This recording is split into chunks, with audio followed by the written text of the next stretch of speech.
जी हाँ मतदाता साथियों, नगर परिषद महुआ वार्ड संख्या 4 से वार्ड परिषद पद के एकमात्र उम्मीदवार भाई मुकेश कुमार सिंह, जिनका चुनाव चिन्ह है टेम्पू छाप, ईवीएम मशीन के क्रम संख्या 3 के सामने नीला बटन दबाकर भारी से भारी मतों से विजयी बनाए। और जी सुनिए चाचा विनती सुनी, और जी सुनिए चाचा विनती सुनी, वार्ड पार्षद अब की मुकेश भैया के चुनी, वार्ड पार्षद अब की मुकेश भैया के चुनी।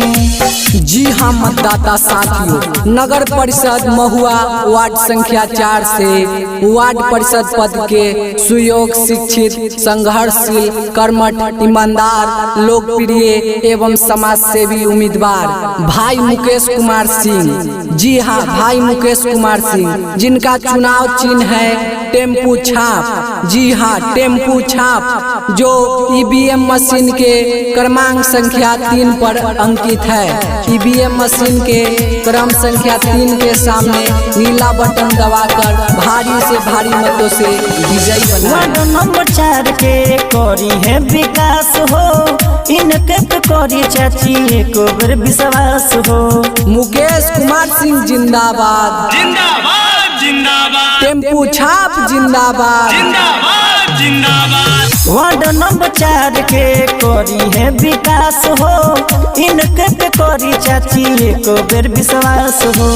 नेता नहीं अपन बेटा समझी, नेता नहीं अपन बेटा समझी, वार्ड पार्षद अब की मुकेश भैया के चुनी, वार्ड पार्षद अब की मुकेश भैया के चुनी। जी हाँ मतदाता साथियों, नगर परिषद महुआ वार्ड संख्या 4 से वार्ड परिषद पद के एकमात्र उम्मीदवार भाई मुकेश कुमार सिंह, जिनका चुनाव चिन्ह है टेम्पू छाप, ईवीएम मशीन के क्रम संख्या 3 के सामने नीला बटन दबाकर भारी से भारी मतों से विजयी बनाए।